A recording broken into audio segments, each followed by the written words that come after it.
How's- Thank you.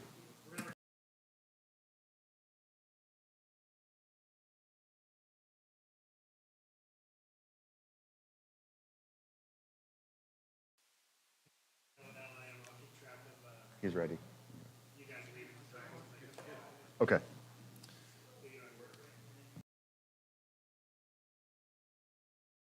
All right, good evening, everyone. We'll call the meeting to order at 6:01. Would everyone please stand for the Pledge of Allegiance? I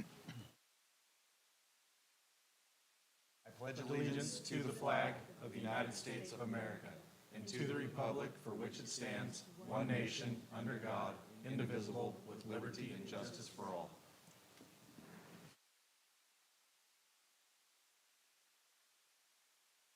Let the record reflect, all council members are present. Any conflict of interest? Perfect. We already know for L&Ls.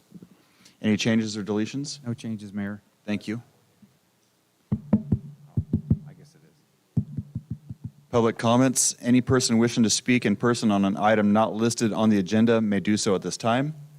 Pursuant to the Brown Act, the City Council is not allowed to consider issues or take action on any item not listed on the agenda. 3 minutes are allotted to each speaker.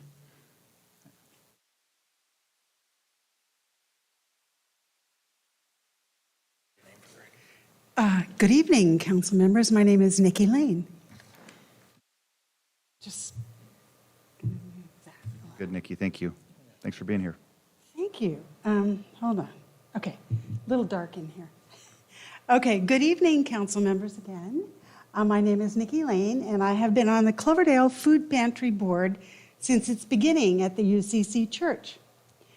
I'm here tonight to speak about our food pantry that has been feeding all who come to our door on Fridays with no restrictions for almost 40 years. Low-income residents, veterans, families, seniors, homeless folks all are welcome. Our client volume has increased by at least 4% this calendar year. Increases in seniors has been especially noticeable, as well as across the board. We are serving an average of 100 households a week, which represents about 300 family members or more. Our volunteers come from the Kiwanis, Living Waters Church, St. Peter's Church, and the UCC Church. Each group takes a month running the pantry. We also have much appreciated student volunteers from JEH, Cloverdale High School, Washington School, and volunteers from the community at large. We purchase food weekly from the Santa Rosa Food Bank. We also are participating in the State Cal Recycling Assistance Program by picking up donated food from Ray's and Grocery Outlet. This is a win-win situation for the local business and our pantry. These donations are greatly appreciated, but mostly consist of non-essentials. Zero Waste Sonoma is the local program we work with. Unfortunately, the amount of food that we can obtain from the food bank has become more limited and expensive due to their losses of grants and donations. As an example, dairy, eggs, and meat are extremely limited and, when available, very expensive. We are having to use our operating budget much more than in the past to purchase protein. We do several things differently from food box distributions. We provide a much larger quantity of food. Clients get to choose breads, desserts, vegetables, fruits, cereals, canned and dried goods. If we are able, we provide eggs, dairy, and meat. By having the opportunity to choose which foods fit their needs, clients feel a sense of empowerment. There is also much less waste from discarded, unwanted food. Vegetarians have dignified choices. Some clients will say, I already have this, so save this for someone who needs it. Also, by using donated food from Ray's and Grocery Outlet to supplement what the food pantry supplies, our clients have a greater variety of food choices and stores are complying with state law.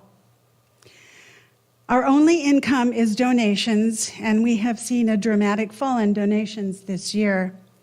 Our operating expenses have increased in all areas. In order to continue to help feed those in our food insecure community, we need help. I would like to ask to present to the council our proposal in the future. I would also invite those of you who haven't come to our distribution on Friday from 11 to 1 to please come. You are also welcome to volunteer on a Friday. Come see us in action. We are very proud of our efforts and our volunteers, and we appreciate all our community support. Thank you. Thank you, Nikki. Is there anyone else in the audience who'd like to make a public comment? Nikki, if you could leave your email or phone number with our city clerk, it'd be great so that we can get in contact with you. I mean, I know who you are, but it's easier this way so that we can see what we can do to help you and let you also know when our budget time comes up to discuss things. Of course. Okay, seeing no one else, we'll move on to F, our consent calendar. All items under the consent calendar will be considered together by one action of the City Council unless any council member or member of the public requests that an item be removed and considered separately. Are there any items that the council would like to pull? Seeing none, is there any items on our consent calendar that the public would like to pull? Seeing none, do we have a motion? Motion to approve. I second that motion. So we'll have a motion by the Vice Mayor, a second by Councilmember Morgenstern. Voice vote, all in favor say aye. Aye. Opposed? Thank you, passes 5-0. On to G, public hearings. Consider approval of the annual engineer's report for the Cloverdale Landscaping and Lighting Assessment District and resolutions authorizing assessments for fiscal year 25-26.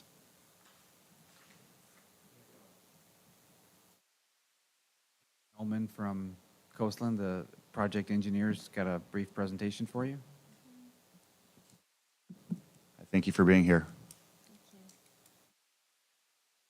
So I'm speaking about the city's of Cloverdale's Landscaping and Lighting Assessment District that was formed in 1997, and the purpose is to fund the cost of maintenance of landscaping and lighting improvements that were constructed in the public right-of-way, but for the benefit of particular private development.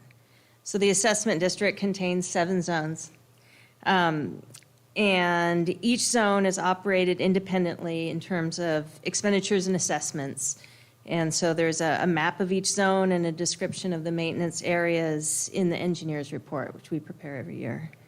So in terms of proceedings, the city must undertake certain proceedings each year in order to levy assessments in the upcoming fiscal year.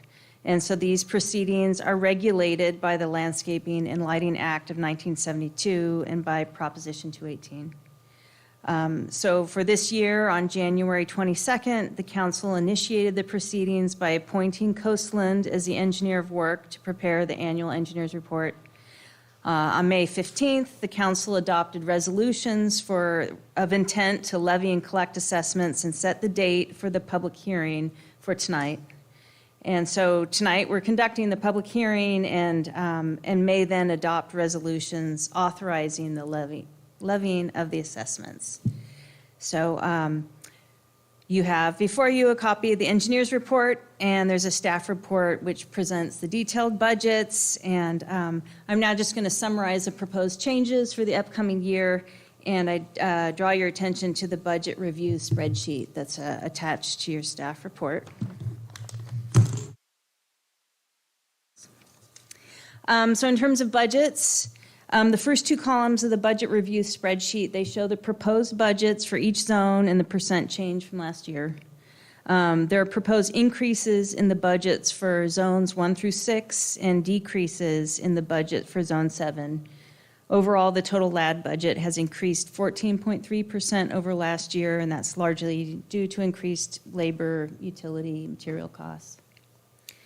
In terms of assessments, Proposed assessments are also shown on that budget review spreadsheet. They're proposed to increase in zones 1, 2, and 6. They're proposed to decrease in zones 3, 4, 5, and 7. The largest proposed increase is in Zone 2, which will be increased by $156.46 this year. So there's a maximum allowable assessment for each zone, and that's designated at the time that each zone's created, and that's a cap that caps the amount that a property owner can be assessed without balloting. So every year, these maximum allowable assessments are increased for inflation by the Consumer Price Index. This year, the adjustment is 2.4%. And for this year, zones 1 and 6, their assessments are at or nearly at this maximum allowable assessment. And I'll speak to that more in a moment. So sources of budget revenue, every year the sources of LAD revenue are proposed assessments. We use excess reserves and in some cases a general fund contribution. For Zone 2, every year there is a general fund contribution, and that pays for the general benefit that Vintage Meadows Park confers upon the general public. And for Zone 2, this year's general fund contribution is $6,834.73. For Zone 1, there is also a general fund contribution proposed for the upcoming year. And that's basically due to a budget shortfall in that zone. For Zone 1, the budget rose due to increased maintenance needs, but the assessments could not be increased adequately to compensate for the increased expenses because of the maximum annual assessment is capped at that maximum rate. And so this caused a budget shortfall that the city is proposing to cover with a general fund contribution for Zone 1, and that's in the amount of $8,079.83. So this isn't intended to be an every year situation. The city intends to reduce or eliminate this general fund contribution in upcoming years. Lastly, we have reserves. So the city has a policy to maintain a minimum reserve fund balance of 25% of operating costs for each zone. The purpose of maintaining reserves is to fund unanticipated expenses. Reserve fund balances, they increase when there's unspent money left over in the budget. It's rolled over, any unspent money is rolled over into annual reserves. So reserves tend to increase over time, but we don't have a way of building up reserves because state law prevents us from increasing assessments just for the purpose of building reserves. So when reserves exceed our 25% policy, we use them to lower assessments.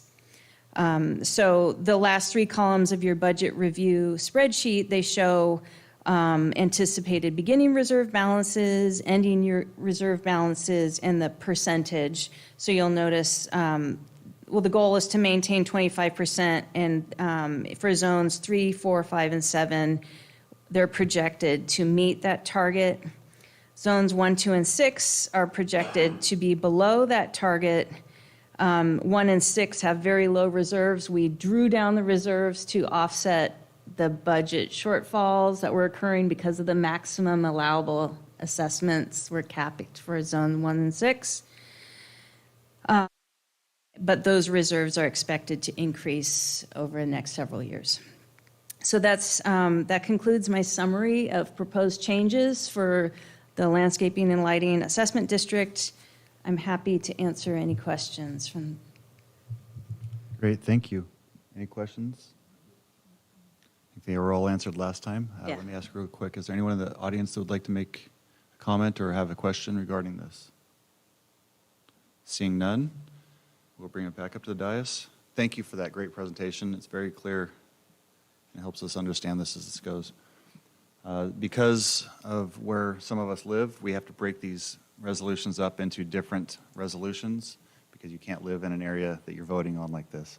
So Councilmember Marquez and I live in Zone 2, and Vice Mayor lives in Zone 3, so we're going to break them up into 3 different votes here.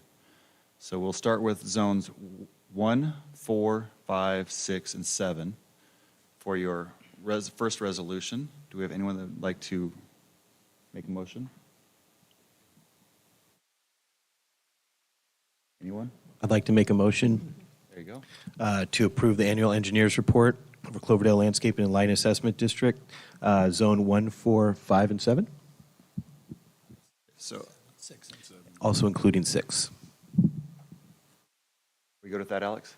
Okay. Do we have a second? Second. All right. All in favor, say aye. Aye. Opposed? That one passes 5-0. I will ask the Vice Mayor to recuse himself at this point for a Zone 3 vote.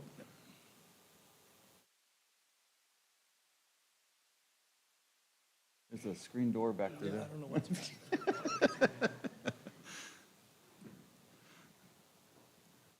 All right, for Zone 3, do we have anyone in the audience to make a public comment just to make sure? Seeing none, do we have anyone that would like to make a motion with the resolution? I'd like to make a motion to consider the approval of annual engineers report for the Cloverdale Landscaping and Lighting Assessment District, Zone 3. Second. All in favor, say aye. Aye. Opposed? Passes 4-0 with 1 recusal. Come on back, Vice Mayor.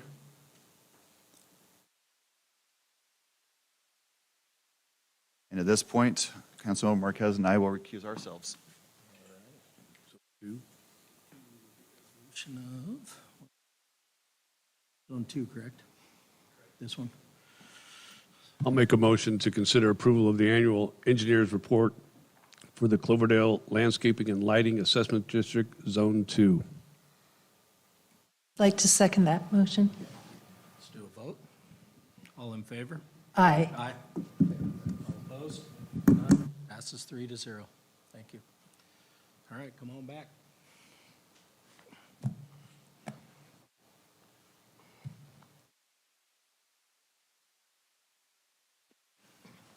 Perfect. All right, thank you. That was quick and easy. We'll move into new business. H1, consider a resolution establishing Citizen Oversight Tax Committee for sales tax and utilities user tax and adopting bylaws. Good Alex. evening, Mayor, Council. I'll be quick this evening. All of you know, we have a UUT. We also have recently passed sales tax. Both measures require a citizen oversight committee. It could be 2 separate committees, but based on direction previously from the council, it's 1 committee, 3 members, and this resolution before you would formally establish the committee, and then the bylaws that will govern it. It will meet annually. It is on a sort of year-long process where it will meet sort of in the first half of the calendar year, right as we're getting sort of the audit and all the things from the prior fiscal year done, so they can review that, study that, and make a report to the council before the council adopts the next fiscal year budget in June. They're solely a recommending body, make reports. They have no power or decision. That still remains with you about how the money is spent, but they're providing you with sort of oversight that you can rely on. So, and just so you know, the bylaws can be changed by the council at any point, and you can remove a committee member at any point if you don't, if for any reason or no reason. So based on direction previously, once this is established, staff's going to start a recruitment effort.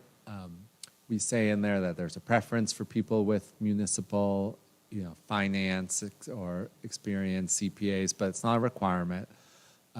So depending on how many applicants we get, we may just bring those straight to the council to appoint or to do an interview, or we may come seeking direction from you to get a subcommittee to narrow it down.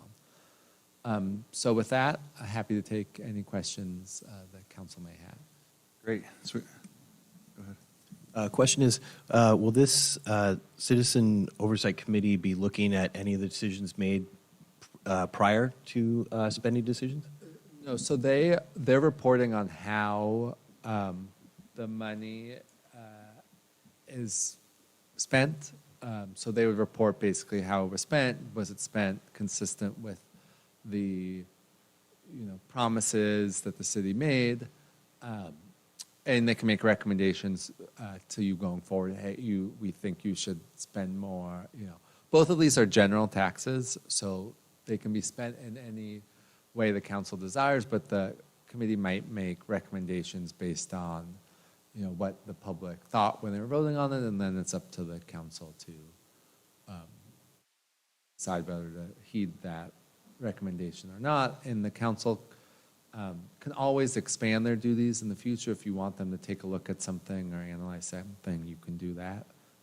But for now, that wouldn't be part of their job. Thank you. Alex, did you say they were going to meet at the budget year or the beginning of the year? So they, so I'll use this year as an example. We'll recruit and then come to you to appoint them. And then some of their job is to review how the money was spent. And so you have to do that based on the last fiscal year. So in January, they'll probably start meeting around them. It's up to them how many meetings they will need, but they aren't looking at the current year because that's still ongoing. They'd be looking at the past year, the past audit, which will be done in around December, January timeframe ideally, and that sort of stuff, and then make a recommendation to the council, ideally in April or May, before you go and adopt the next year's budget.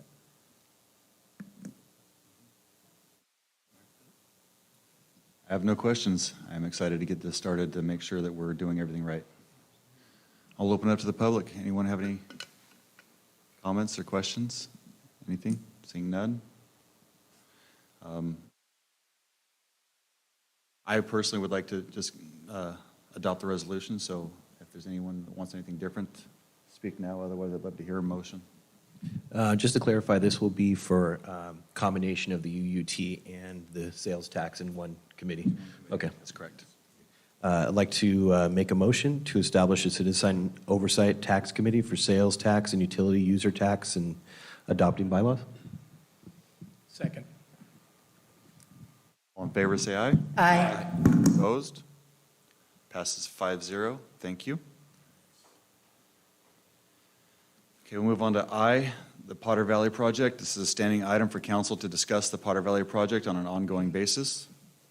Anyone have any comments, questions? Can you give us an update from the Lake County? Yeah, so Town Hall. the Lake County Town Hall went well. As I've mentioned in the past and mentioned there, their ideas are different than Cloverdale because they're trying to, save a dam. And so their talking points are a lot different than Cloverdale's. However, they had really good information, a lot of facts, and it went very well and very smooth. I just gave facts that had been presented to me through Sonoma Water and used that for my quick speech, but I was allotted 10 minutes versus everyone else's 20 because I'm not part of the Potter Valley, and that's exactly how I asked them to set it up, because it's not about Cloverdale in Lake County, but I wanted to make sure that they knew, or they wanted to know how it affects them and how their dam affects us. So it went smooth, it's online. The whole meeting, or the company that did the broadcasting has now broke it up into like each speaker, so you can find it online. We've held a lot of meetings that I don't know if we can talk about yet. There's a lot of things in the works with Sonoma Water and with our electeds that we're moving forward with, things that will really help Cloverdale and benefit Cloverdale over the next 50 years. But until we see things in writing, I don't want to talk about them out here. But know that we are working diligently behind the scenes. We've had, I'd probably say, a half a dozen meetings in the past 2 weeks, and there's more coming starting next week. And there's some pretty big meetings coming next week, so I'm excited for it. Anyone else have anything? So PG&E's final FERC application is end of July? Yes. Okay.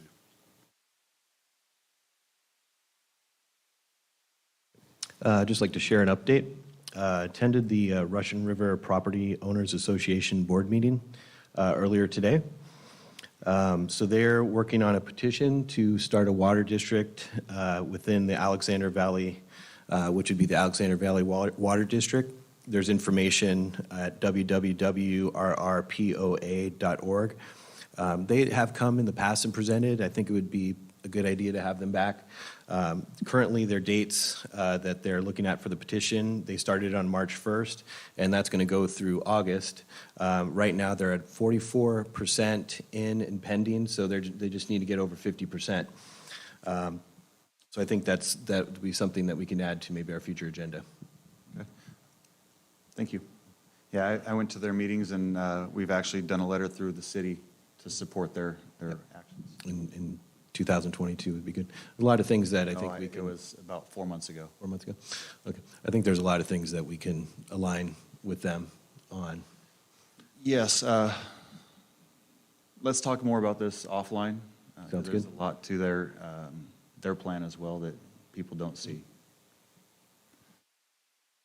Council member reports.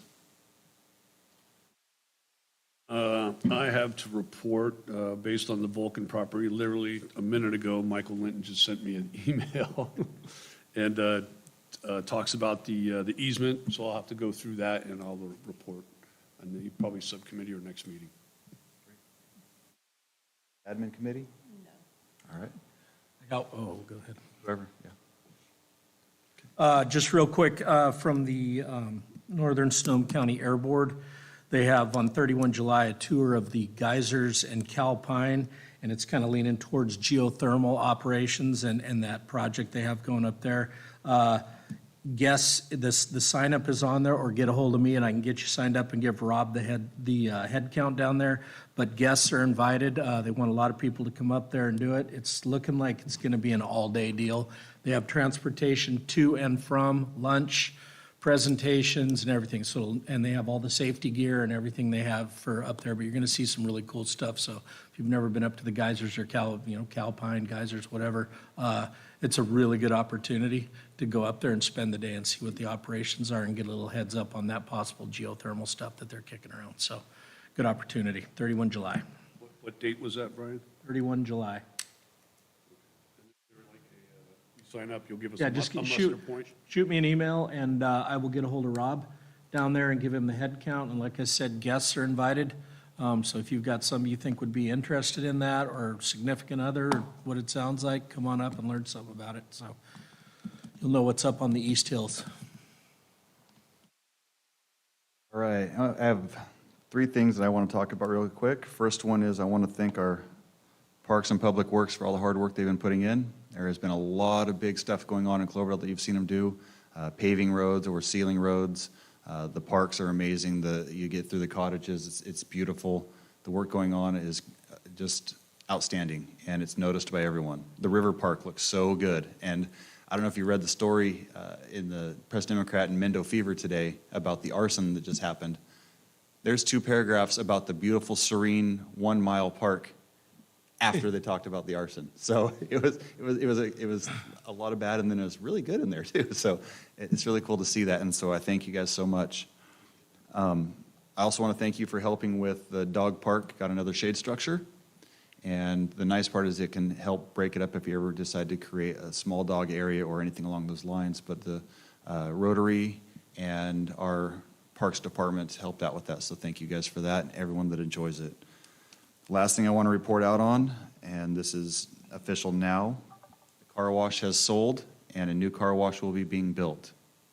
It should start probably next week on the work that they're going to be doing with further due diligence, but just know that it's final. It took 5 years of hard work by city staff, but it's done. Papers are signed. We were there to witness it. There will be a photo that goes online to prove it, because everyone in this town that knows the old owner will say there is no way you got him to sell you something. So I'm so excited, and thank you to Court Amelung and Shannon Ackerstrom for working so hard to do something nice for Cloverdale. That was their biggest talking point, was wanting to make sure that everyone knew that they really wanted to do something for Cloverdale, and they were kind of embarrassed by the way the car wash had turned out. And they said that this is hopefully their way to start feeling better when they drive through town, to know that they actually have been able to give something back, and this is it. And I look forward to seeing the new Love's Car Wash go into its place. We'll move on to City Manager report. Quick reminder, the Mayors and Council Members Association dinner is tomorrow night in Sonoma. I know 4 of you signed up, and if you need more information, Mike has it. Just a reminder. That's it. Thank you. City Attorney, nothing? Thank you. All right, council direction for future agenda items. None at this time. I would like to add the presentation for the Cloverdale Food Pantry to the future agenda item, and also presentation, hopefully maybe sooner than later, for the proposed Alexander Valley Water District. So the Water District was here right before you got here, and so I'll reach out to Brad or to David and see if they want to come in and do it. Is that okay with you? The other, David is no longer part of the Alexander Valley Water District, so there's another fellow, Mike. Martini? Yep, Okay. I'll reach out to Brad and Mike as well. absolutely. And then Nikki had asked for it towards the budget cycle. You know, whenever they're ready, What's that? whenever they're ready to present. Could you do me a favor, since I think that you know them, Mhm. or could you work on that for us? Absolutely. I'd love to have you work on that part, because I think that that'd be great for Cloverdale to Excellent. put in a little more Yep, towards it. Will do. Perfect. Thank you. Go ahead. Mayor, since those were suggested, does the council agree with those? I'm sorry? Since that was a suggestion by Councilmember Marquez, does the rest of the council agree with those items going forward? They're going to go forward at different times, so let us do the homework first, and then we'll bring them forward. We just, oh, my microphone's. Yeah, good job. Should I use yours? Go ahead. As we discussed before, about creating a subcommittee for seniors, even if it only meets a couple times a year, I think it's kind of imperative that we actually do it, and as soon as possible. Okay.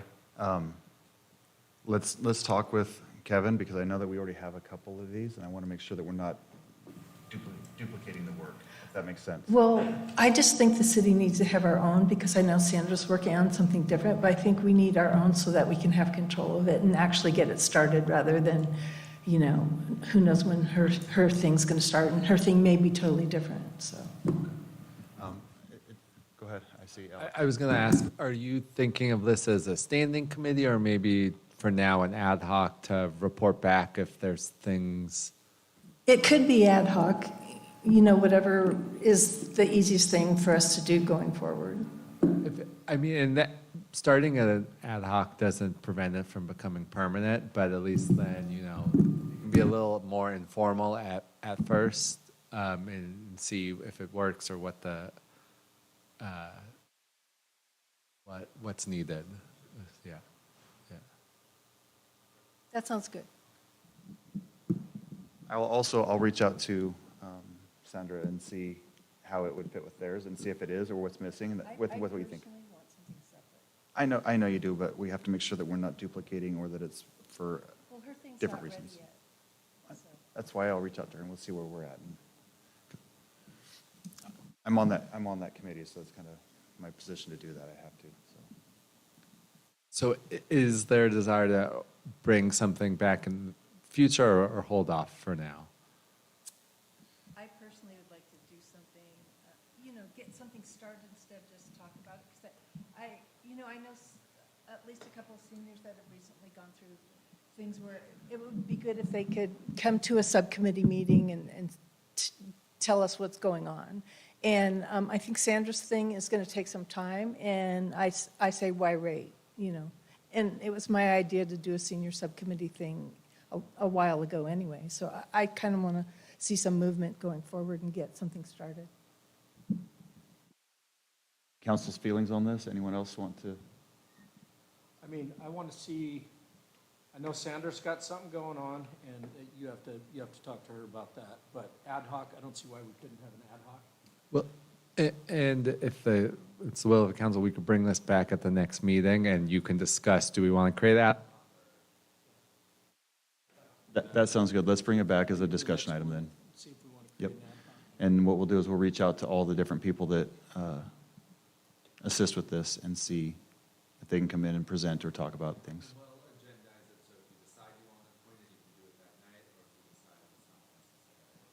Thank you. There you go. Anyone else? Anything else? All right, seeing none, meeting adjourned, 6:35.